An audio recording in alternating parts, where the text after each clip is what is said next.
میں واحد اور مجھے فخر ہے اس چیز کے اوپر، لیکن وہ اس لیے نہیں کہ میں کوئی کسی ووٹ لینے کے لیے کر رہا تھا۔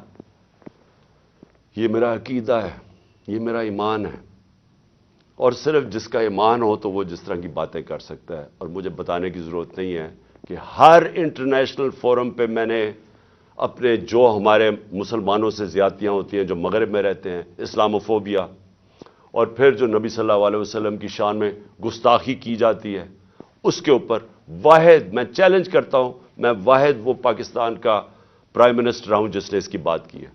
ہر انٹرنیشنل فورم پہ بات کیا۔ میں ڈراتے تھے ایران کے اندر جب خمینی کی انقلاب آیا، اسلامی انقلاب آیا، تو یہ ہمیشہ جا کے مغرب کو خوش کرتے تھے کہ پاکستان میں بھی وہ انقلاب آ جائے گا اگر ہماری اب مدد نہیں کرتے۔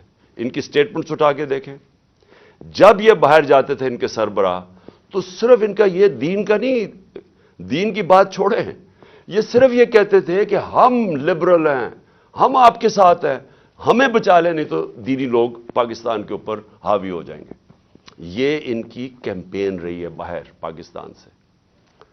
میں واحد اور مجھے فخر ہے اس چیز کے اوپر، لیکن وہ اس لیے نہیں کہ میں کوئی کسی ووٹ لینے کے لیے کر رہا تھا۔ یہ میرا عقیدہ ہے، یہ میرا ایمان ہے، اور صرف جس کا ایمان ہو تو وہ جس طرح کی باتیں کر سکتا ہے۔ اور مجھے بتانے کی ضرورت نہیں ہے کہ ہر انٹرنیشنل فورم پہ میں نے اپنے جو ہمارے مسلمانوں سے زیادتیاں ہوتی ہیں، جو مغرب میں رہتے ہیں، اسلاموفوبیا، اور پھر جو نبی صلی اللہ علیہ وسلم کی شان میں گستاخی کی جاتی ہے، اس کے اوپر واحد میں چیلنج کرتا ہوں، میں واحد وہ پاکستان کا پرائم منسٹر ہوں جس نے اس کی بات کی ہے۔ ہر انٹرنیشنل فورم پہ بات کیا میں نے، اور پھر سے میں ریپیٹ کرتا ہوں کہ میں کسی کو خوش کرنے کے لیے نہیں کر رہا، یہ میرا ایمان کا حصہ ہے۔ اور میں نے اس لیے نہیں کی کہ میں وہ جا کے کوئی پوائنٹ سکورنگ کر رہا تھا مغرب میں جا کے۔ میں مغرب کو بڑی اچھی طرح جانتا ہوں۔ میں جو ہمارے ملک پاکستان کے لوگ مغرب میں رہتے ہیں اور مسلمان مغرب میں رہتے ہیں، مجھے پتہ ہے ان کے اوپر کیا دشواریاں گزرتی ہیں۔ مجھے پتہ ہے ہندوستان میں اس وقت مسلمانوں کے اوپر کیا ہو رہا ہے، جو مسلمان ہندوستان میں۔ اس لیے میں نے ہر فورم کے اوپر یہ بات اٹھائی۔ میں اپنے جو لوگ جو مشکل وقت سے گزرتے ہیں، جو ان ملکوں میں رہ رہے ہیں، میں نے ان کے لیے بات کی کہ بڑے مشکل حالات میں وہ گزرتے ہیں، ان کو چھیڑتے ہیں، برا بھلا کہتے ہیں، اور عورتوں نے جب اپنا سر کور کیا ہو ان کو جا کے گالیاں نکالتے ہیں کئی دفعہ سڑکوں کے اوپر۔ اور جو مسلمان لگے، یعنی جس کی داڑھی ہو، اور وہ جو لگتا تھا، اب تو خیر داڑیاں ٹرینڈی ہو گئی ہیں، تو ان کے اوپر یہ باتیں ان کو آوازیں لگاتے تھے لوگ۔ تو میں نے ان کے لیے کہا تھا۔ اور پھر یہ جس طرح سارے ہمارے مسلمانوں کو تکلیف ہوتی ہے، ہمیں وہ تکلیف پہنچتی ہے جب ہمارے نبی صلی اللہ علیہ وسلم کی شان میں گستاخی کی جائے، تو یہ میں نے ہر فورم پہ اٹھائے۔ اس کے اوپر یہ پروگرام تیاری ہو رہی ہے کہ جناب وہ آدمی دین کی توہین کر رہا ہے۔ اور یہ اس لیے نہیں کر رہے تھے کہ ان کو یہ جو لوگ ہیں، یہ جو لٹیروں کے میں نام لے رہا ہوں، یہ سارے نامور ڈاکو ہیں جن کے میں نے نام لیے۔ رانا ثناءاللہ بدماش ہے، سارا فیصل آباد میں جانتا ہے، ان کو کوئی دین سے تعلق نہیں ہے۔ یہ سارا پلان بن رہا تھا، یہ ایک اسکرپٹ کے مطابق چل رہے تھے۔ مجھے اندر سے 3.5 سال میں گورنمنٹ میں رہا ہوں، میری اندر سے ظاہر ہے میرے کنیکشنز ہو گئے تھے، مجھے اندر سے ایجنسیز کے اندر سے پیغام آیا کہ یہ پلان بن رہا ہے آپ کو قتل کرنے کا، دین کے نام پہ، وہی سلمان تاثیر والا قتل۔ تو میں نے پھر 2 جلسوں کے اندر اس کی بات کی۔ میں نے 7 اکتوبر کو میرا ایک جلسہ تھا، اور اس سے پہلے 24 سپٹمبر کو میرا جلسہ تھا۔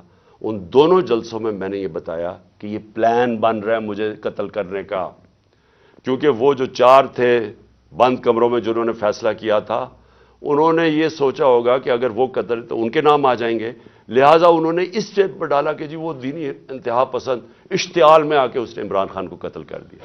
یہ پلان بنا تھا، اور ان کو پتا تھا کہ اس سے ان کو ان کے اوپر سے اتر جائے گی بات۔ تو یہ ساری پلاننگ بندی شروع ہوئی تب سے۔ اور پھر وزیر آباد، اب وزیر آباد میں کیا ہوتا ہے میں ذرا آپ کو پھر زیادہ بتا دوں، یاد کرا دوں کہ ہوا کیا۔ وزیر آباد میں وہ جب اس لڑکے نے گولیاں چلائیں، یہ جو نوید یا جو بھی اس کا نام تھا، تو سب سے پہلے ایک چیز یاد رکھیں کہ اس نے پسٹل سے ریپڈ فائر کیا. میں آپ کو یہ بتا دوں میں نے پسٹل شوٹنگ کی ہوئی ہے. پسٹل شوٹنگ کے اندر اگر آپ سنگل شاٹ بھی چلاتے ہیں اور اگر آپ پریکٹس نہ ہو تو وہ بھی اوپر چلا جاتا ہے. کبھی ٹرائی کر کے دیکھ لیں. لیکن اگر آپ ریپڈ فائر کرتے ہیں تو وہ ناممکن ہے، جب تک آپ کو پریکٹس نہ ہو وہ ناممکن ہے کہ وہ سیدھا اوپر نہ چلا جائے. اس لڑکے نے، اور اگر وہ پیچھے سے وہ ابتسام ہمارا ہیرو نہ آتا، وہ بھی اللہ نے بچانا تھا مجھے، وہ نہ اوپر اس کے ہاتھ کرتا تو وہ یہ ساری گولیاں اوپر لگنی تھی. وہ کیونکہ اس کا ہاتھ لگتا ہے وہ اس کی گولیاں نیچے لگتی ہیں، لیکن اس کا ہاتھ ایسے جاتا ہے، وہ اوپر نہیں جاتا. اس کا مطلب وہ ٹرینڈ آدمی تھا. تو وہ ادھر سے گولی آتی ہے. لیکن جب میں گر رہا تھا، میری ٹانگ پہ جب گولیاں لگیں، کیونکہ ٹانگ پہ جب گولیاں لگی میں گر گیا، تو جب میں گر رہا تھا میرے اوپر سے گولیاں، اور مجھے واضح ہوا کہ دو مجھے سنے، ایک اس کا برسٹ سنا اور اس کے اوپر ایک اور میں نے دو برسٹ، یعنی کہیں اور سے بھی گولیاں آئیں.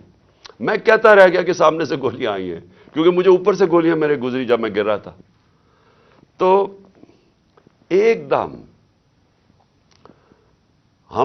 میں ابھی ہاسپٹل پہنچتا ہی نہیں ہوں، شوکت تھانہ پہنچتا نہیں ہوں، اس کی سٹیٹمنٹ آ جاتی ہے، ایک ریکارڈ کر کے اس کی سٹیٹمنٹ آ جاتی ہے. اور ریکارڈ سٹیٹمنٹ کیسے آتی ہے؟ اس کی ریکارڈڈ سٹیٹمنٹ آتی ہے کہ میں اکیلا تھا. یہ سب سے امپورٹنٹ چیز ہے. کسی نے اس کو پروگرام کیا ہوا تھا.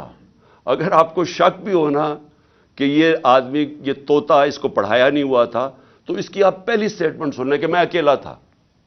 کیا ضرورت ہے آپ کو کہنے کی میں اکیلا تھا؟ آپ نے تو یہ پڑھایا گیا نا کہ جی میرا بڑی توہین ہو گئی مذہب کی، اس لیے میں نے عمران خان کو مار دیا. اسکرپٹ تو یہ تھی. اکیلا کدھر سے ایڈ ہو گیا؟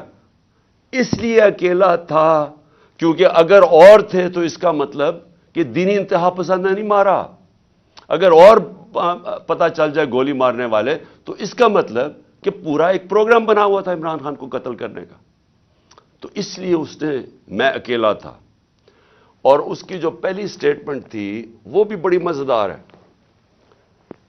کون سے پولیس، ابھی گولیاں لگی ہیں مجھے، ابھی میں ہاسپٹل بھی نہیں پہنچا، تو کون سا پولیس ایک سٹیٹمنٹ اس کی ریکارڈ کر کے تو جا کے سلیکٹڈ لوگوں کو دیتی ہے، وہ جو کہ مخالف ہے تحریک انصاف کے، ان رپورٹرز کو دیتے ہیں جو ہمارے خلاف ہے.